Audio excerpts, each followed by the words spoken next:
Hello 10th students. देखिए हमारा भी चैप्टर जो चल रहा है linear equation in two variables. मैं आपको थोड़ा उसको धीरे धीरे करा रहा हूँ। कारण ये है कि आप उसको आराम से समझ सकें। मैं एक चीज़ को 2-3 बार रिपीट करता हूँ ताकि आप उसको भूलें ना और साथ साथ में उसको आप अपना नोट कर सकें। तो थोड़ा इसमें टाइम लगता है लेकिन आप उसको अच्छी तरीके से समझ सकते हैं। तो हमने linear equation in two variables में आपको लगभग सारी चीज़ बता दी है कि इसमें इक्वेशन किस टाइप की होती है, इसमें हम कौन कौन से मेथड से हम क्वेश्चंस को सॉल्व करते हैं। इसमें कुछ और क्वेश्चंस हैं। अब दो टाइप की चीज़ें बची हैं। एक तो जैसे मैंने आपको लैंग्वेज वाले इबादती जो क्वेश्चंस हैं जिनसे इक्वेशन बना के आपको सॉल्व करना है, एक तो वो है आपका। प्लस हमें इक्वेशन दे रखी है और क्वेश्चन में आपसे ये पूछा जा रहा है tell whether they have unique solution, they have no solution और दे हैव मैनी सॉल्यूशंस। यानी आप हल करके बताइए कि उसका एक अद्वितीय हल है या उसका अनेक हल है या उसका कोई भी हल नहीं है। तो आज हम उस टाइप के क्वेश्चंस करते हैं, उसको आप ध्यान से देखें। मैं आपको क्वेश्चंस दे रहा हूं एनसीईआरटी की आपकी किताब में से। जैसे आपका ये क्वेश्चन है first, x minus 3y minus 3 equals to 0 and 3x minus 9y and it is minus 2 equals to 0. ठीक। and second question, 2x plus y equals to 5 and 3x plus 2y equals to 8। तो यहाँ हमारा जो question है वो ये कह रहे हैं निम्न समीकरण के युग्मों में से किसका एक अद्वितीय हल है, किसका कोई भी हल नहीं है या किसके अनेक हल हैं। तो ऐसे क्वेश्चंस में हमें इन्हें सॉल्व करके दिखाना है। कैसे हम इसको सॉल्व करके दिखाएंगे? तो एक जो जनरल इक्वेशन है आपकी समीकरण की, रैखिक समीकरण, तो इसमें आपको मैं बता रखा हूं कि a1x plus b1y plus c1 equals to 0 और a2y plus b2y plus c2 equals to 0। उसके हिसाब से हम a1, b1 और c1 निकाल लेते हैं। क्वेश्चन करने से पहले आपको वो तीनों के तीनों रूल दोबारा माइंड में आ जाने चाहिए कि हमें कैसे पता कि इसका एक अद्वितीय हल होता है, इसके अनेक हल होते हैं या इसका कोई हल नहीं होता। मैं आपको दोबारा उसको रिमाइंड करवा देता हूं। देखिए, अगर a1 upon a2 is not equal to b1 upon b2 आ जाए तो हम कहेंगे ये एक यूनिक सॉल्यूशन है। यूनिक सॉल्यूशन यानी कि अद्वितीय हल होगा उसका। ठीक है। सेकंड केस में अगर a1 upon a2 equals to b1 upon b2 is not equal to c1 upon c2 आ जाए, आप कहेंगे इसका नो सॉल्यूशन। ठीक है, यानी कोई भी हल नहीं होता, कोई हल नहीं। ये आप पहले नोट डाउन कर चुके हैं लेकिन अब सम क्वेश्चंस उस बेस पे हैं तो आपको मैं दोबारा बता रहा हूं। थर्ड केस होता है a1 upon a2 equals to b1 upon b2 equals to c1 upon c2। तो हम कहते हैं इसके मैनी सॉल्यूशंस होते हैं, बहुत सारे सॉल्यूशंस इसके होते हैं। ठीक है, मैनी सॉल्यूशंस, अनेक हल। तो ये आपकी तीन चीजें। अगर कोई भी क्वेश्चन में आपको ये ऐसे आ जाए कि बताइए कि इन इक्वेशन को देख के कि इनका अद्वितीय हल है, इनका कोई हल नहीं है या इनके अनेक हल हैं, तो आपको ये तीनों फॉर्मूलेज आपको याद आ जाने चाहिए। ठीक है, तो ये आपने उतार रखे हैं। अगर a1 upon a2 is not equal to b1 upon b2, that means it has a unique solution. If a1 upon a2 equals to b1 upon b2 is not equal to c1 upon c2, then we can say that it has no solution. And if a1 upon a2 equals to b1 upon b2 equals to c1 upon c2, then we can say that it has many solution. Now अब हम इन questions को solve करते हैं। इसे मैं नीचे रब कर रहा हूं, ये आपको पता चल गया है। अब देखिए हम कैसे इसे बताएंगे। तो फर्स्ट इक्वेशन आपकी, आप इसमें देखिए a1 b1 c1 हम लोगों को लिखना पड़ेगा कि a1 क्या है 1। अगर x के साथ कोई भी फिगर नहीं है that means it has 1। a1 1, b1 is -3 and c1 is -3। a1 1, b1 -3 and c1 -3। Okay, इसी तरह a2 3, b2 equals to -9 and c2 equals to -2। ये ध्यान दें आप, हमने लिख लिया। अब हम अपना वही लॉजिक हमें अगर बताना है तो हम a1 upon a2 equals to b1 upon b2 equals to c1 upon c2 इसको रख के देखते हैं। अब a1 अपॉन a2 क्या है 1 अपॉन 3, ठीक है। b1 अपॉन b2 क्या है -3 अपॉन -9 और c1 अपॉन c2 क्या है -3 अपॉन -2। नाउ अब आप तीनों रख लिया आपने। अब आप इसमें ध्यान से देखिए, ये 1 अपॉन 3 है।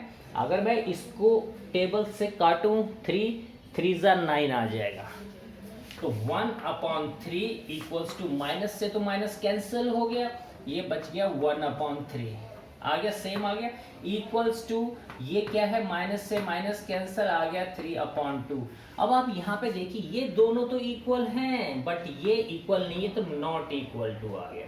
अब मैंने क्या रूल बताया था एक आपको कि a1 upon a2 equals to b1 upon b2 is not equal to c1 upon c2। अगर ऐसा केस होगा तो हम कहेंगे उसका कोई भी हल नहीं है, उसका कोई भी सॉल्यूशन नहीं है। तो हमने इस क्वेश्चन को जब किया तो हमें देखा हमारा a1 अपॉन a2 और b1 अपॉन b2 तो इक्वल आ गया बट c1 अपॉन c2 वो इक्वल नहीं है, तो वो हमारा इस केस में आ गया कि it has no solution, it has no solution. ठीक है, इसको इस टाइप से करते हैं। मैं सेकंड भी अभी आपको करके दिखाता हूँ, इसको आपने नोट कर लिया होगा, ठीक। अब मैं आपको सेकंड करके दिखाता हूँ, देखिएगा आप उसे। सेम यही प्रोसीजर हम इसमें लागू करेंगे। अब जैसे इसमें है, सबसे पहले इसको 0 के इक्वल रख लीजिए। 2x plus y minus 5 equals to 0 and 3x plus 2y minus 8 equals to 0। हम सेम वही करेंगे। a1 क्या है, a1 is 2, b1 1 and c1 equals to -5, a2 equals to 3, b2 equals to 2 and c2 a2 b2 c2 equals to -8। Same वही हम लिखेंगे a1 upon a2, b1 upon b2 and c1 upon c2। अब a1 upon a2 2 upon 3, 2 upon 3 equals to b1 upon b2 1 upon 2 और c1 upon c2 -5 upon -8। अब आप यही इन दोनों को ही आप देख लीजिए। स्टार्टिंग में मैंने तीनों में से एक केस बताया था, a1 upon a2 is not equal to b1 upon b2। हमें फिर इसको देखने की जरूरत ही नहीं है।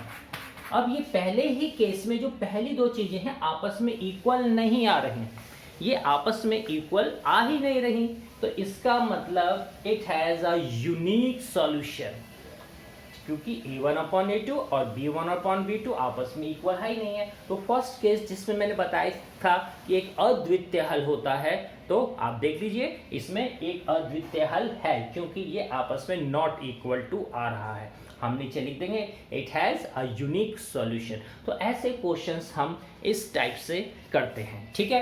तो लगभग अब इसमें सारी चीज़ हो चुकी है। अब मैं आपको कुछ वैरायटीज़ के क्वेश्चंस वैसे बताऊंगा जो आपके लैंग्वेज वाले हैं, उसको अब हम करते हैं। पहले भी आप उसको कर चुके हैं प्रैक्टिस के तौर पे, एक बार हम उसको दोबारा करते हैं। तो जिसमें आपके आयु से संबंधित क्वेश्चंस होते हैं, आपके जो है डिस्टेंस, आपका जो टाइम का फॉर्मूला है डिस्टेंस अपॉन स्पीड्स, जो उससे संबंधित होते हैं। तो कुछ क्वेश्चंस उसमें बच्चे वैसे आराम से कर भी लेते हैं, लेकिन कुछ में उनको प्रॉब्लम्स आ जाती है। अब जैसे मैं आपको क्वेश्चन आपको बता रहा हूँ, आप उसको ज़रा ध्यान से ज़रा देखें। मैं क्वेश्चन बता रहा हूँ आपको, या तो मैं आपको क्वेश्चन इसमें, अब देखिए क्वेश्चन में क्या कह रहा है वो क्वेश्चन, आप सुनिएगा। क्वेश्चन आपको थोड़ा सा सुनना पड़ेगा, आपकी एनसीईआरटी का ही है। यदि हम अंश में एक जोड़ दें तथा हर में से एक घटा दें, अभी मैं अंश और हर वाले बता रहा हूं, ये क्या कह रहे हैं कि यदि हम अंश में एक जोड़ दें तथा हर में से एक को घटा दें।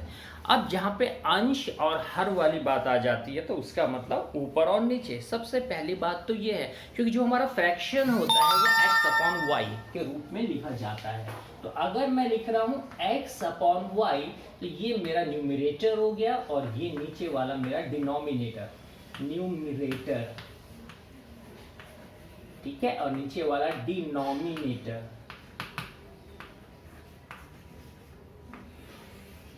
यानी अंश और नीचे वाला हर हो गया।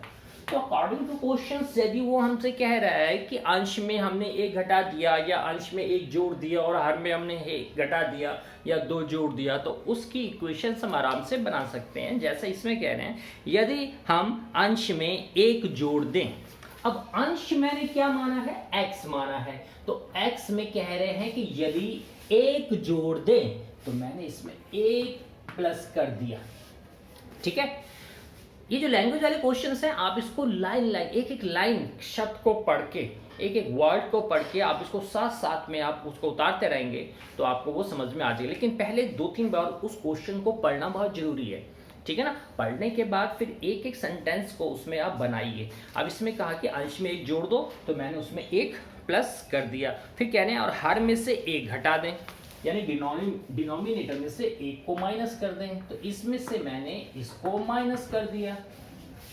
ठीक है, ये आपका फ्रैक्शन बन रहा है। फिर कह रहे हैं घटा दें, तो भिन्न एक में बदल जाती है, यानी भिन्न यानी कि फ्रैक्शन वो एक में बदल जाती है, दैट मीन्स वो 1 हो जाती है। तो हम इक्वल टू 1 लगा देंगे इसमें।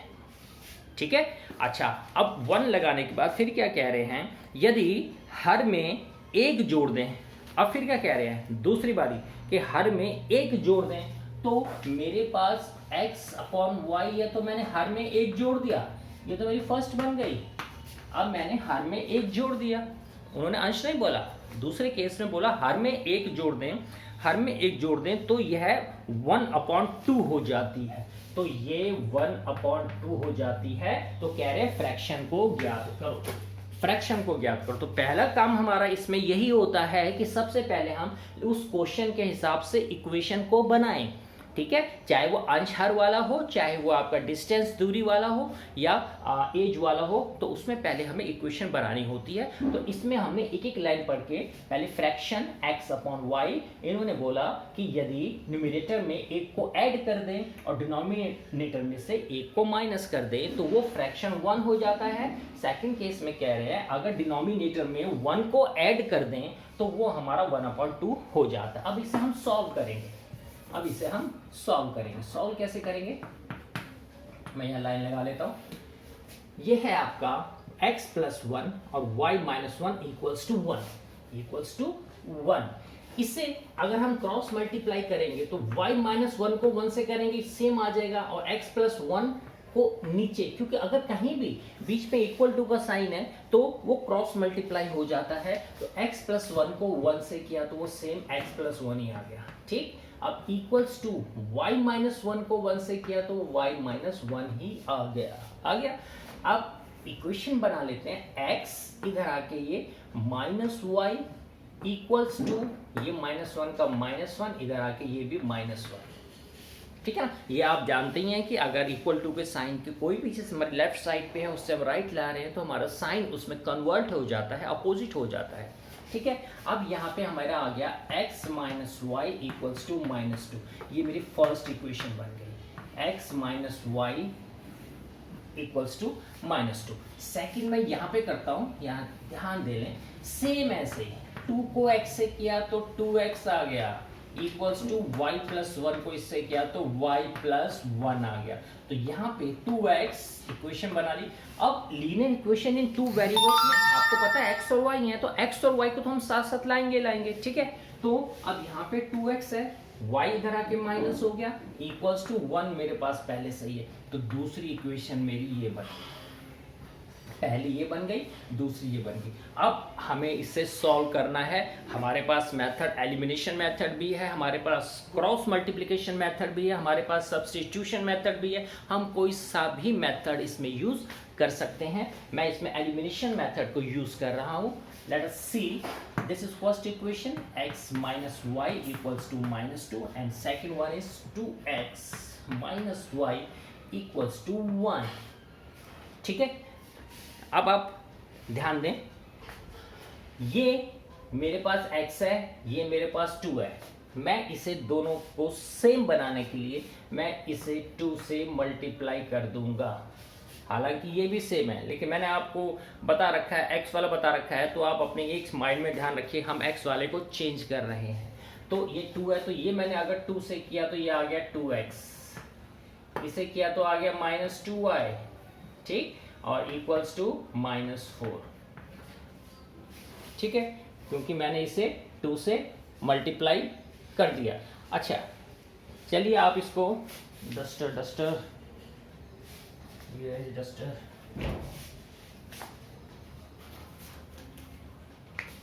अब यहाँ पे सेम ही, आप इसको चेंज मत करिए, आप डायरेक्ट इसमें से इसको सब्ट्रैक्ट करिए। क्यों? क्योंकि ये पहले से ही सेम है, ये -y और ये -y, ठीक है, ये -y और ये -y। तो मैं जब इसमें से इसे माइनस करूंगा, एलिमिनेशन मेथड याद रखिए वही, आप लिखेंगे समीकरण को, इसको अगर आपने 1 माना, इसे 2 माना है, तो समीकरण 2 को 1 में से घटा दे। पर जब मैं घटाऊंगा तो ये साइन माइनस का हो गया, ये साइन प्लस का हो गया और ये साइन माइनस का हो गया। तो इसे जब मैं माइनस कर रहा हूं तो 2 में से 1 गया, बचा -x, क्योंकि बड़ा माइनस का है, क्या बचा? -x। ठीक, अब यहाँ पे ये दोनों कट गए, क्योंकि एक माइनस का और एक प्लस का, इक्वल्स टू ये भी माइनस और ये भी माइनस, तो ये हो गया -3। ठीक है, माइनस से minus cancel, that means x आ गया मेरे पास 3। x का आंसर क्या आ गया? 3 आ गया। अब वही काम x की वैल्यू को इक्वेशन फर्स्ट में या सेकंड में रखने पर, अब मैं जब इसका मान, इसकी वैल्यू चाहो तो इसमें चाहो तो इसमें यदि मैं रखता हूं तो देखिए मेरे पास क्या आ जाएगा। यहाँ ध्यान दें, मेरे पास है x minus y equals to -2। आपको लिखना पड़ेगा, put the value of x in equation first. तो x मेरे पास क्या है? 3 माइनस वाई इक्वल्स टू -2 और -y, क्योंकि y निकालना है, इक्वल्स टू -2, इधर आके ये -3 हो गया। ठीक, और -y इक्वल्स टू -5, 3 और 2 5, माइनस से माइनस कैंसिल, y की वैल्यू क्या आ गई? 5 आ गई। अब आप देखो, ये क्योंकि हमारा फ्रैक्शन में है, हमने इसको x और y माना है, x और y माना है, तो x मेरे पास क्या आया? 3। ठीक, और y मेरे पास क्या आया? 5।